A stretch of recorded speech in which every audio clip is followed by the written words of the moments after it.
उज्जैन। महाकालेश्वर की नगरी उज्जैन से करीब 60 से 70 किलोमीटर की दूरी पर स्थित बड़नगर तहसील के ग्राम बिदावद में आज यानी सोमवार को गोवर्धन पूजन पर्व पर फिर एक अनूठी आस्था देखने को मिली। गांव में सुबह गाय का पूजन किया गया। पूजन के बाद लोग जमीन पर लेट गए और उनके ऊपर से गायें दौड़ती हुई निकली। गांव में ये परंपरा कब शुरू हुई किसी को याद नहीं, लेकिन यहाँ के बुजुर्ग हो या जवान सभी इसे देखते हुए बड़े हुए। इस गांव और आसपास के इलाकों के वो लोग यहाँ आते हैं जिन्हें मन्नत मांगनी होती है या जिनकी मन्नत पूरी हो जाती है। वो दीपावली के 5 दिन पहले 11 के दिन अपना घर छोड़ देते हैं और यहाँ माता भवानी के मंदिर में आकर रहने लगते हैं। दिवाली के अगले दिन फिर ये मेला लगता है। जिनकी मन्नत पूरी हो जाती है वो गायों के सामने जमीन पर लेट जाते हैं। इस साल भी गांव के यहाँ लोगों ने मन्नत मांगी। दीपावली के अगले दिन इन लोगों को मंदिर में पूजा के बाद जुलूस के रूप में गांव में घुमाया जाता है। फिर ये जमीन पर लेट जाते हैं। पूरे गांव की गाय इन पर छोड़ दी जाती है। गाय इन्हें रौंदती हुई निकल जाती है।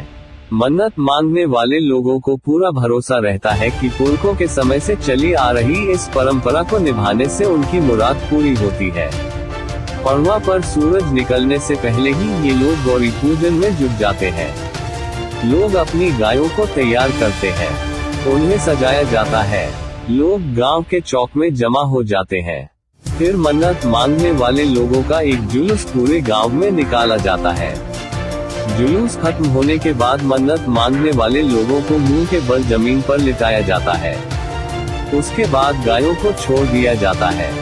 ये गाय दौड़ते हुए जमीन पर लेटे हुए मन्नतियों के ऊपर से गुजर जाती है। गांव वालों की आस्था है कि गौ माता सुख समृद्धि और शांति का प्रतीक है। शास्त्रों में भी गौ माता के शरीर में 33 करोड़ देवताओं का वास बताया गया है। धूम धमाकों के बीच चौक में गाय की पूजा की जाती है। मन्नती पूजा की थाली सजाकर लाते हैं। इसमें पूजन सामग्री के साथ गाय का गोबर रखा जाता है। इसकी पूजा साक्षात गौरी के रूप में की जाती है। पूजा के मां गौरी का आह्वान परंपरागत गीत गाकर करते हैं। इसमें वे मां गौरी से गांव के चौक में आने की विनती करते हैं और सुख शांति का आशीर्वाद देने का आह्वान करते हैं। किस प्रकार से यहाँ उत्सव मनाया जाता है? ये उत्सव बहुत अच्छे से मनाया जाता है। ये परंपरा भी कई वर्षों से चल रही है हमारे गांव में। हम बचपन से इसे देखते आ रहे हैं और ये एकादशी के दिन से ही चालू हो जाते हैं। 5 दिन तक तो पूजा पाठ होती है गाय की यहाँ पे, और आखिरी दिन फिर पूजा पाठ करके एक निश्चित जगह होती है, वहाँ पे ये लेटते हैं और वहाँ पे गाय इनके ऊपर से निकलती है और इन्हें कुछ भी नहीं होता है। ये नाचने गाने लग जाते हैं और फिर मंदिर तक जाते हैं, नाचते हैं, इन्हें कुछ भी नहीं होता। ये एक अंधविश्वास नहीं है। मान्यता है यहाँ हमारे गांव में सालों से प्रथा चली आ रही है घोरी पड़वा की।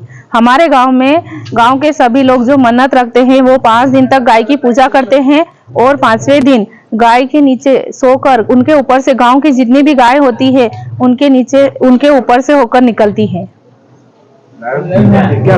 गाय की संख्या सैकड़ों होती है। उसमें से आप जो इंसान सोता है उसे कुछ भी नहीं चोट आती है, कुछ भी नहीं होता है और वह बाद में उठकर नाचने लगते हैं।